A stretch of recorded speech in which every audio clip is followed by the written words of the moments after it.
오늘은 요나서 1장 17절에서 2장 10절까지의 말씀을 가지고 물고기 뱃속에서 라는 제목으로 같이 은혜의 말씀을 나누도록 하겠습니다. 물고기 뱃속에서. 성경에서 가장 이상한 선지자를 꼽으라고 하면 아마 요나는 언제나 탑 순위에 오를 만한 선지자입니다. 그의 모습에서 우리는 선지자다운 면모를 발견하기가 어렵습니다. 도대체 어디를 보고 그를 선지자라고 할 수 있을까요? 선지자는 하나님의 말씀을 선포하는 사람입니다. 하나님의 말씀을 선포하는 사람이라면 누구보다 먼저 자신이 그 말씀에 순종해야 하는 것은 당연지사입니다. 그런데 요나는 어떻습니까? 하나님의 말씀을 처음부터, 하나님의 말씀과 명령을 들은 그 처음부터 대놓고 불순종하기 시작합니다. 하나님은 분명히 그에게 니느웨로 가라고 하셨는데 그는 완전히 그 반대 끝에 있는 다시스로 가는 배에 올라탑니다. 하나님의 얼굴을 피하려고 그것도 아주 멀고도 먼 곳으로 도망을 갑니다. 요나서 1장 3절에는 이렇게 말씀하고 있습니다. 요나서 1장 3절 보시면 그러나 요나가 여호와의 얼굴을 피하려고 일어나 다시스로 도망하려 하여 욥바로 내려갔더니 마침 다시스로 가는 배를 만난지라 여호와의 얼굴을 피하여 그들과 함께 다시스로 가려고 뱃삭을 주고 배에 올랐더라. 그가 다시스로 가려고 했던 이유는 간단합니다. 여호와의 얼굴을 피하기 위해서입니다. 아니 선지자가 돼가지고 여호와의 얼굴을 더 구해도 부족할 판에 그는 거꾸로 여호와의 얼굴을 피하러 갑니다. 이게 선지자의 모습입니까? 이게 선지자에게 합당한 모습입니까? 말이 안 되죠. 또 니느웨 사람들에게 회개를 선포하라고 했더니 요나는 그들이 진짜 자기가 선포한 말씀을 듣고 회개하는 것을 보고 기뻐하는 것이 아니라 도리어 화를 냅니다. 그들이 구원받게 된 것 때문에 화를 냅니다. 하나님께서 또 그를 위해 잠깐 동안 햇빛을 막는 그늘이 되게 해주었던 박넝쿨이 벌레 먹어 죽자 성내어 죽기까지 할지라도 자기가 옳다고 하나님께 화를 내면서 빡빡 대듭니다. 아무리 봐도 이상하지 않습니까? 이게 선지자의 모습이라니 여러분 이해가 되십니까? 요나는 아무리 생각해도 정말 이상한 선지자입니다. 불순종하려면 하나님의 뜻을 거스르려면 도대체 왜 선지자가 된 것입니까? 하나님의 뜻에 반대하려면 왜 그분의 종이 된 겁니까? 아예 안 되면 됐지. 왜 되었습니까? 더 이상한 것은 이렇게도 이상한 선지자 이야기가 어떻게 성경에 그대로 기록되었는가 하는 점입니다. 도대체 우리 보고 무엇을 배우라는 겁니까? 이러한 선지자의 모습에서. 또 무엇을 보고 그의 어떤 모습을 보고 깨달으라는 겁니까? 사실 아무리 봐도 요나 자체만을 본다면 우리가 배우고 깨달을 것은 별로 없습니다. 하지만 요나서 전체에서 우리는 하나님이 강포하고 폐역할지라도 더구나 당신의 백성 이스라엘을 괴롭히는 나라라 할지라도 그 큰 성읍 니느웨, 즉 아수르죠. 그 큰 성읍 니느웨와 그곳의 백성들을 긍휼히 여기신다는 것을 분명히 알 수 있습니다. 긍휼히 여기시는 하나님과 자기 감정에 쌓여서 그 긍휼을 못마땅해 하는 선지자가 요나서 전체적으로 대조되고 있습니다. 어쩌면 요나 선지자는 아수르의 횡포와 압제에 고통당하는 이스라엘 사람들 전체의 마음을 대변하는 것인지도 모릅니다. 요나의 이 돌발적인 행동들, 툭하면 투정하고 화내는 모습들, 영혼 구원에 감사하고 감동하기보다는 분노하는 모습, 작은 것 하나에 목숨 걸고 대드는 이러한 모습은 어쩌면 오늘 우리들의 모습인지도 모릅니다. 바로 우리가 일상에서 늘 쉽게 저지르는 모습들입니다. 그러나 하나님은 언제나 그러한 우리의 삶을, 요나에게 그러하셨던 것처럼 우리의 삶을 당신의 풍성하신 긍휼로 감싸 안으십니다. 이상한 선지자 요나는 오늘 우리들의 자화상입니다. 요나는 다시스로 가는 배에 올라탔습니다. 그러면 모든 것이 다 끝날 줄 알았습니다. 니느웨로 가는 일은 없을 줄 알았습니다. 그러나 얼마 가지 않아 그것이 얼마나 큰 착각이었는지를 알게 됩니다. 바다 가운데 큰 폭풍이 일어나 요나의 모든 계획은 수포로 돌아가게 됩니다. 폭풍에서 벗어날 길이 없게 되자 뱃사람들은 제비를 뽑았습니다. 도대체 누구 때문에 이 큰 재앙이 임하게 되었는지 알아보자는 것이었습니다. 뽑힌 사람은 당연히 요나였습니다. 요나도 모든 것이 자기 때문이었음을 직감했습니다. 그는 선원들에게 자기를 바다에 던지라고 했습니다. 선원들은 잠시 머뭇거렸지만 그의 말대로 바다에 그를 던졌습니다. 그러자 폭풍이 그쳤습니다. 요나는 배 밖으로 던져졌습니다. 잔뜩 큰 기대를 품고 올라탔던 그 배에서, 하나님의 얼굴을 피할 곳으로 데려다 줄 곳으로 여겼던 그 배에서 그는 던져졌습니다. 자신의 기대에서, 자신의 꿈에서, 희망에서, 낭만에서, 안정된 삶에서, 기대 가득한 보장된 미래에서 그는 완전히 던져졌습니다. 폭풍이 닥치는 것도 순식간이고 배 밖으로 던져지는 것도 순식간입니다. 모든 것이, 모든 상황이 순식간에 돌변했습니다. 완전히 역전되고 바뀌었습니다. 이제 요나는 더 이상 안전하고 쾌적하고 모든 시설을 잘 갖춘 배에서 은은한 바닷바람과 소금 냄새나 맡으면서 자기 계획이 성공했음에 흐뭇해하면서 여유와 낭만을 즐길 수 없게 되었습니다. 그는 순식간에 가장 고통스러운 곳, 가장 절망스러운 곳으로 던져졌습니다. 불과 얼마 전까지만 해도 생각하지도 못했던 상황이었습니다. 이처럼 우리 인생은 어느 한순간 나락으로 떨어지고 곤두박질 칠 수 있습니다.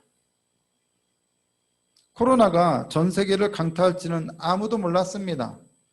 그것이 이렇게까지 길어질 줄도 아무도 몰랐습니다. 이렇게 많은 사람들의 삶을 한순간 바닥으로 내동댕이 칠 줄 아무도 몰랐습니다. 우리는 한 가지 사실을 깨닫게 됩니다. 인생은 결코 우리가 계획한 대로만 흘러가는 것이 아니라는 것을. 삶이란 우리의 기대와 꿈이 항상 멋지게 성취되는 것이 아니라는 것을.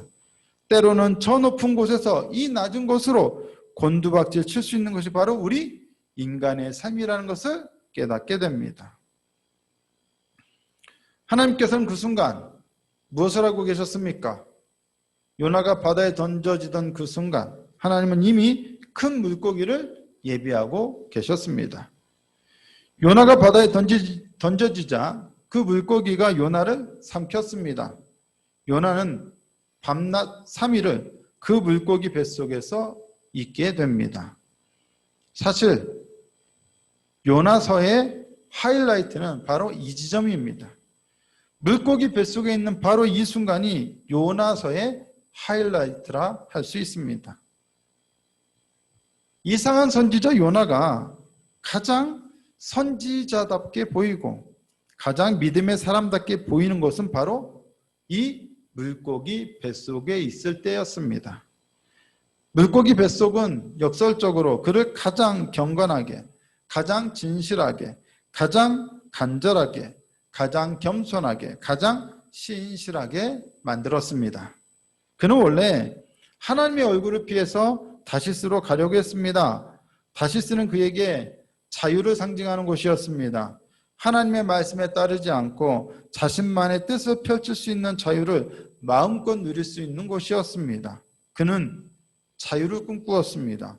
하나님의 얼굴을 피할 수 있는 자유, 말씀에 불순종할 수 있는 자유, 자기의 뜻대로 할 수 있는 자유, 그러한 자유를 꿈꾸었습니다. 가장 자유로운 곳을 향해 자유로운 영혼의 소유자였던 요나가 향하고 있었습니다. 하지만 지금 그는 어떤 상태에 있습니까? 어떤 상태에 빠졌습니까?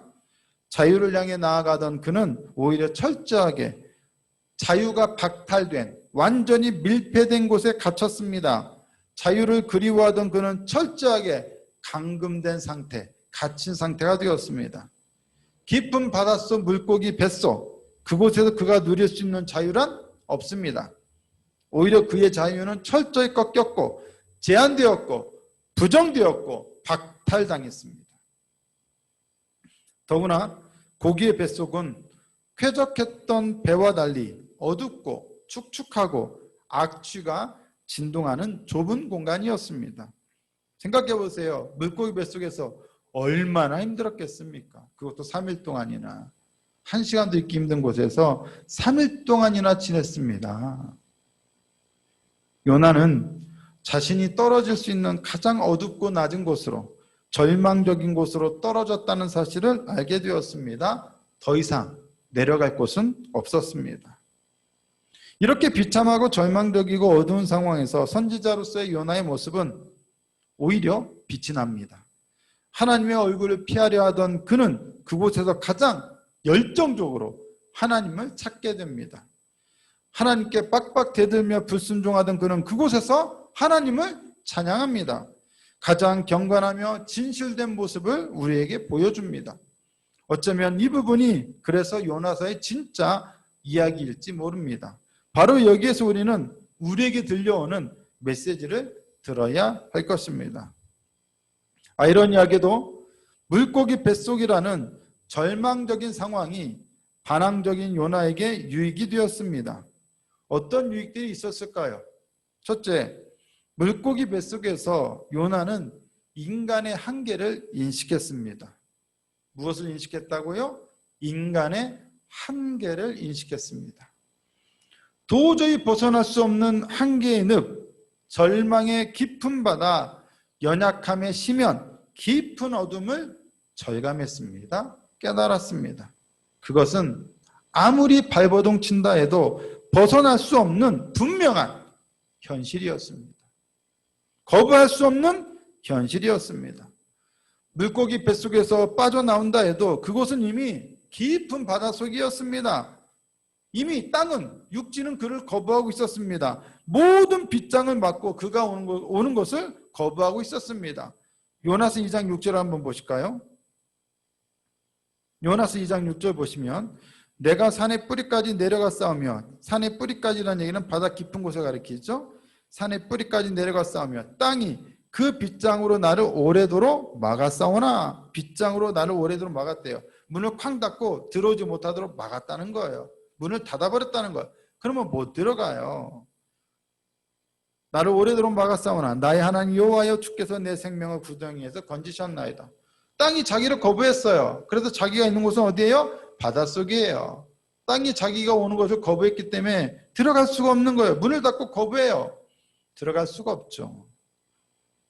이 땅에서 요나가 설 곳은 존재하지 않았습니다. 왜요? 땅이 그를 빗장을 맞고 못 들어오게 막았거든요. 그는 자신의 처지를 분명히 깨달았습니다. 자신의 절망적인 한계를 받아들이는 것 외에 그가 할 수 있는 일은 아무것도 없었습니다. 그는 물고기 뱃속에 감금되었습니다. 갇혔습니다. 절망적인 상황의 현실 속에 완전히 갇혀버렸습니다. 그러자 자기가 완전히 갇혔다는 사실, 완전한 자유를 박탈당했다는 사실을 깨닫게 되자 점점 그는 자기 자신에게 도취되어 있던 정신과 영혼이 하나님을 찾기 시작했습니다. 그가 하나님의 말씀과 뜻에 대항하고 불순종했던 것은 바로 자기 생각과 자기 뜻이 너무 완고했기 때문입니다. 하나님의 뜻보다는 자기의 뜻이 우선이었기 때문입니다. 그것은 하나님의 선지자이면서도 하나님 의식으로 가득한 것이 아니라 자기의 의식, 즉 자기 도취에 빠져 있었기 때문이었습니다. 하지만 지금은 어떻습니까? 더 이상 이 절망적인 상황에서 그는 자기 도취에 빠져 있을 수 없게 되었습니다. 바로 그것 때문에 이렇게 깊은 바닷속 물고기 뱃속이라고 하는 절망의 심연에 있게 되었던 것을 그는 비로소 깨닫게 된 겁니다. 이곳에서 비로소 요나는 선지자답게 인간의 자기 도취에서 빠져나와 하나님에 대한 열정에 빠져들게 되었습니다. 하나님에 대한 열정이 자기 도취를 대체하기 시작한 것입니다. 대체로 사람들은 고통을 가져다주는 절망적인 상황, 어둠의 시면을 무조건 거부하려고만 합니다. 받아들이려 하기보다는 먼저 거부하려고만 합니다. 어떻게 해서든 그곳을 벗어나 자유를 만끽할 수 있는, 즐거움과 행복을 즐길 수 있는 다시스의 배에 다시 오를 수 있기만을 꿈꿉니다.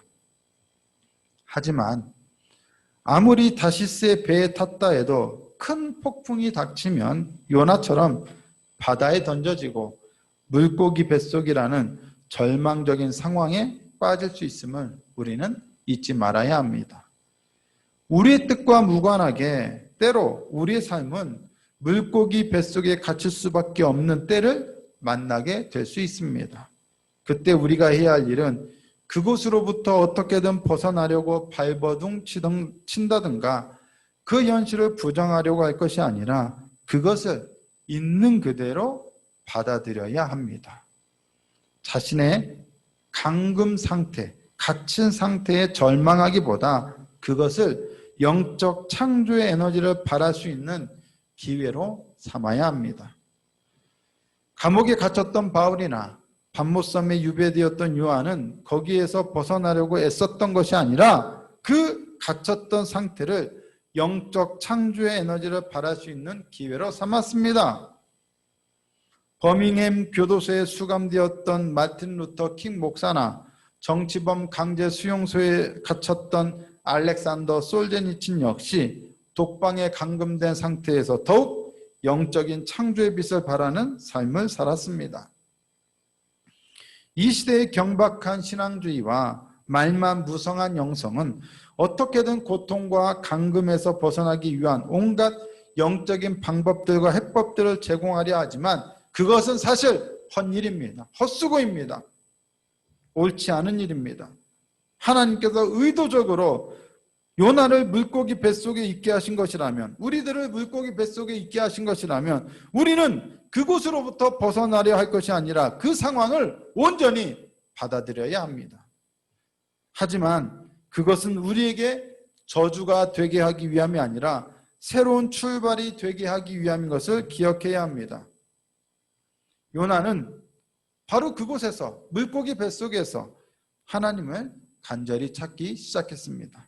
하나님을 간절히 구하기 시작했습니다. 하나님을 열렬히 앙망하기 시작했습니다. 요나서 2장 2절 한번 보실까요? 요나서 2장 2절 이르되 내가 받는 고난으로 말미암아 여호와께 불러 아뢰었더니 주께서 내게 대답하셨고 내가 스올의 뱃속에서 부르짖었더니 주께서 내 음성을 들으셨나이다. 그는 스올의 뱃속에서 하나님께 부르짖었습니다. 스올은 죽음을 의미합니다. 지옥을 의미합니다.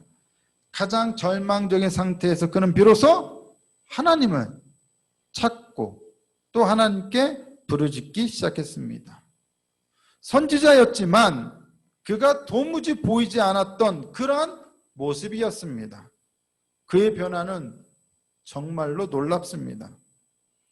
시편을 보시면 이 시편의 시들은 크게 나누어서 두 가지의 형식으로, 두 가지의 범주로 나눌 수 있습니다. 바로 탄식과 찬양입니다. 탄식은 고통과 관련되고 찬양은 기쁨이나 행복과 관련됩니다.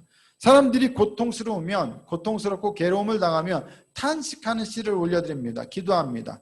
탄식 기도를 올려드립니다. 반대로 기쁘고 행복하면 감사와 찬양을 올려드립니다.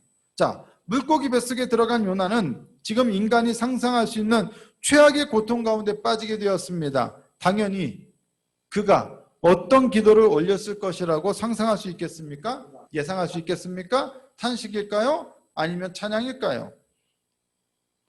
당연히 탄식의 기도를 올려드렸을 것이라고 예상할 수 있을 것입니다. 하지만 그는 예상과 달리 그렇지 않았습니다. 오히려 찬양의 기도를 올려드렸습니다. 생각해 보세요.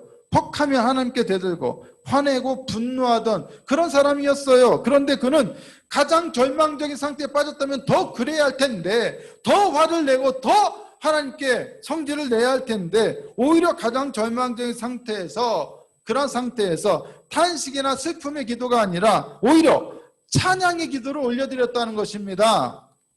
평소에 그의 모습, 그의 성향을 생각하면 이거는 참으로 놀라운 일이 아닐 수가 없습니다. 요나서 2장 8절 9절 한번 보실까요? 요나서 2장 8절 9절입니다. 거짓되고 헛된 것을 숭상하는 모든 자는 자기에게 베푸신 은혜를 버렸사오나 나는 감사하는 목소리로 주께 제사를 드리며 나의 서원을 주께 갚겠나이다. 구원은 여호와께 속하였나이다 하니라. 지금 하나님을 찬양하는 겁니까? 아니면 원망하거나 탄식하는 겁니까? 당연히 이것은 하나님을 높이는 거예요. 구원은 여호와께 속하였습니다. 다른 사람들 은혜를 버렸사오나 나는 감사하는 목소리로 주께 제사를 드리겠습니다. 이거 뭐예요? 찬양이죠. 툭하면 하나님께 퍽퍽 그냥 우겨대면서 대들고 화내던 그런 요나였습니다. 그런데 가장 절망적인 상황에서 더 그럴 법했던 그 사람이, 그럴 것 같았던 그 사람이 오히려 물고기 뱃속에서 하나님을 높여드리고 찬양하고 있어요. 감사하고 있어요. 그 상황에 대해서 절망하고 하나님을 원망하는 것이 아니라 하나님을 높여드리고 찬양하고 있어요. 무엇이 그를 이렇게 변화시켰습니까? 물고기 뱃속은 이렇게까지 그를 변화시켰습니다. 완전히 다른 사람, 새로운 사람이 되게 만들었습니다. 물고기 뱃속에서의 영적인 체험은 요나를 더 이상 자기 자신의 세계에 갇힌 사람이 아니라 하나님의 광대한 은혜에 갇힌 사람, 그 은혜에 사로잡힌 사람이 되게 만들었습니다. 그는 자기 자신의 좁디 좁은 세계에서 나와 하나님의 광대하고 드넓은 은혜로운 세계에 들어갈 수 있게 되었습니다. 그는 이제서야 선지자답게 하나님께 반응하고 순종하고 감사할 줄 아는 사람이 되었습니다. 하나님의 사람들이 하나님께 정상적으로 반응하는 것처럼 그도 이제서야 비로소 그렇게 하나님께 반응하는 사람이 되었습니다.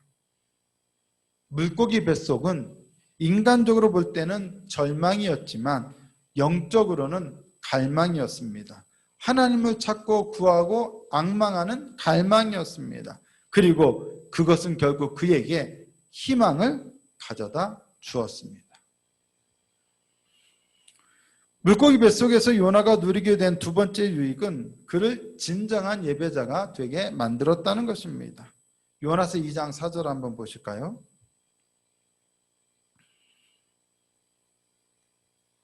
요나서 2장 4절입니다. 내가 말하기를 내가 주의 목전에서 쫓겨났을지라도 다시 주의 성전을 바라보겠다 하였나이다. 그가 무엇을 바라본다고요? 주의 성전을 바라보겠다고 합니다. 또 요나서 2장 7절 한번 보실까요? 내 영혼이 내 속에서 피곤할 때에 내가 여호와를 생각하였더니 내 기도가 주께 이르렀사오며 주의 성전에 미쳤나이다. 내 기도가 주의 성전에 미쳤나이다. 지금 그가 무엇을 염두에 두고 있어요? 주의 성전을 염두에 두고 있어요. 그런데 그는 어떻게 했다고요? 하나님의 얼굴을 피해서 원래 도망하던 사람이에요. 주의 성전을 바라보고 있다는 얘기는 그가 하나님의 임재를 구하고 있다는 얘기죠. 거꾸로가 되었죠. 반대로가 되었죠. 요나는 지금 물리적으로는 도저히 하나님의 성전에 나아갈 수 없는 상태에 있습니다. 물고기 뱃속에 있는데 어떻게 하나님의 성전에 갈 수 있겠어요?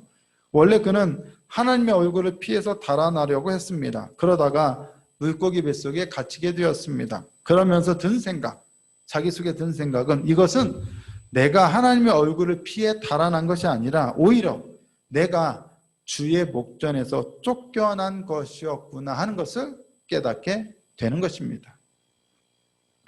하나님께 쫓겨난 자는 성전에 들어갈 수 없습니다. 성전에 들어갈 수 없다는 것은 예배할 수 없다는 것을 의미합니다. 그는 예배자의 자리가 아니라 물고기 뱃속에 있습니다. 그곳에서 그는 절망의 상황을 맞이하고 있었습니다. 도저히 하나님을 감사와 기쁨으로 예배할 수 없는 자리였지만 요나는 바로 그곳에서 주의 성전을 바라보기로 결단했습니다. 잃어버렸던 예배자의 모습을 다른 곳도 아닌 물고기 뱃속에서 회복한 것입니다.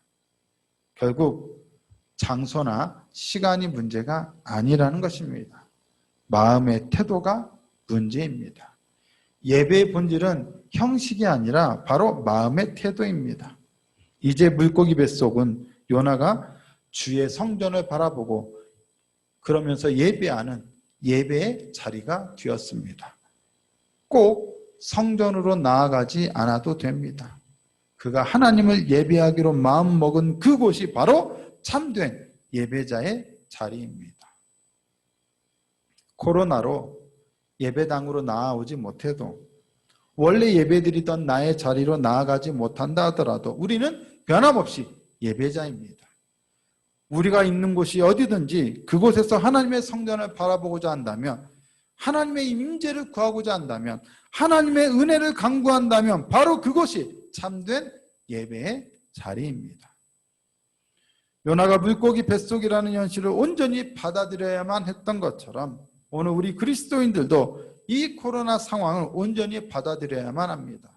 우리는 코로나라고 하는 큰 물고기 뱃속에 있는 상태입니다. 하지만 그것을 거부해서는 안 되고 받아들여야 합니다.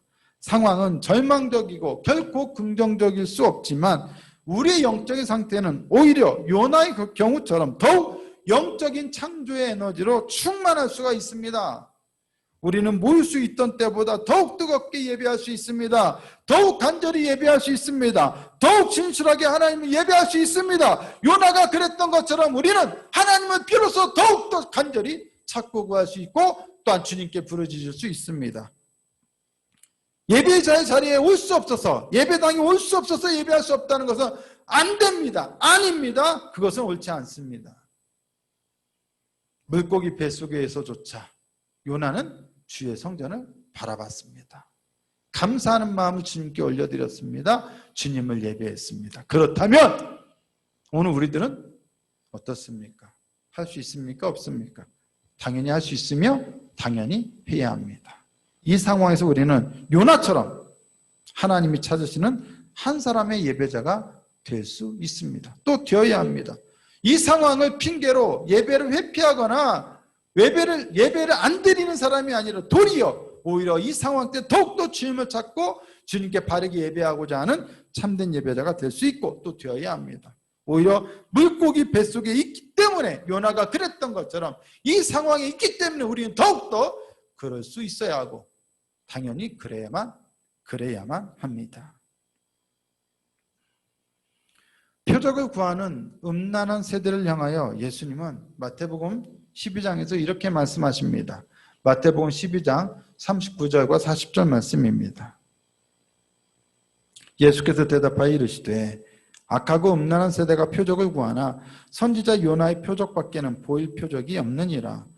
요나가 밤낮 사흘 동안 큰 물고기 뱃속에 있었던 것 같이 인자도 밤낮 사흘 동안 땅속에 있으니라. 예수님은 요나가 밤낮 사흘 동안 큰 물고기 뱃속에 있었던 것처럼 당신도 밤낮 사흘 동안 땅속에 있게 될 것이라고 말씀하셨습니다. 당연히 무덤에 묻히실 것에 대한 말씀입니다. 예수님은 곧 아리마대 사람 요셉의 무덤에 장사될 것이었습니다. 무덤은 생명의 끝, 삶의 끝일 뿐만 아니라 희망이 끝나는 지점이기도 합니다.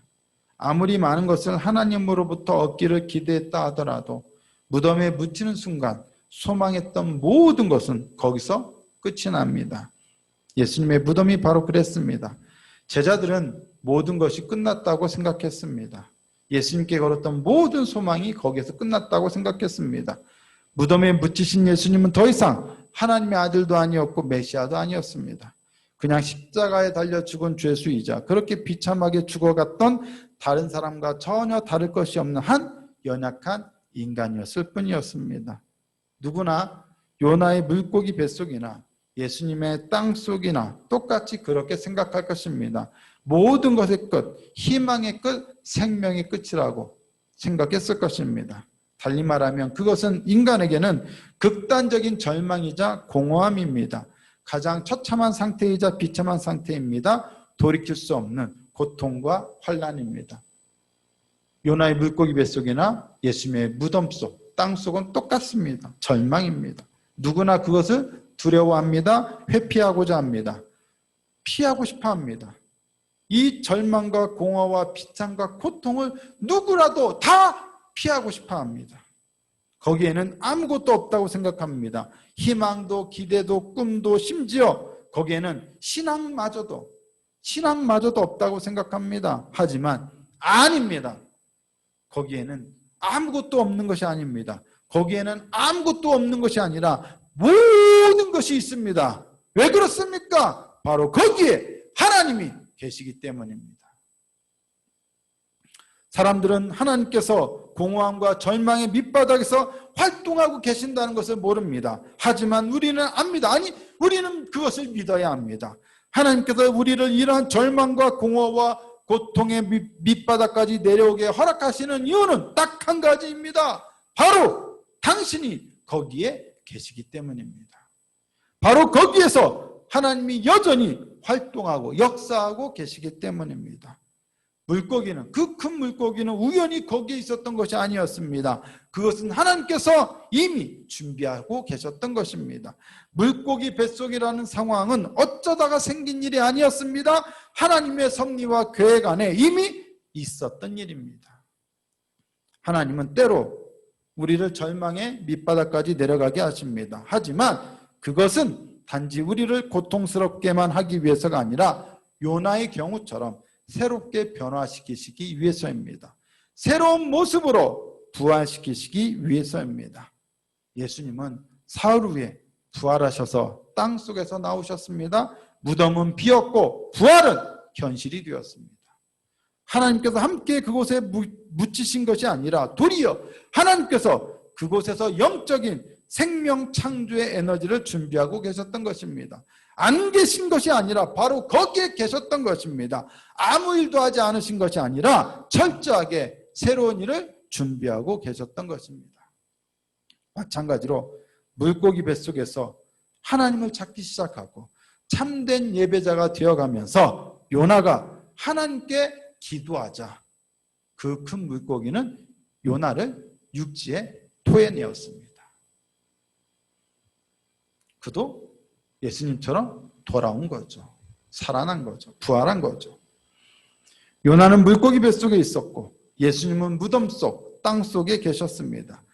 갇혔던 몸은 다시 자유의 몸으로, 절망은 소망으로, 그리고 죽음은 부활로 바뀌었습니다.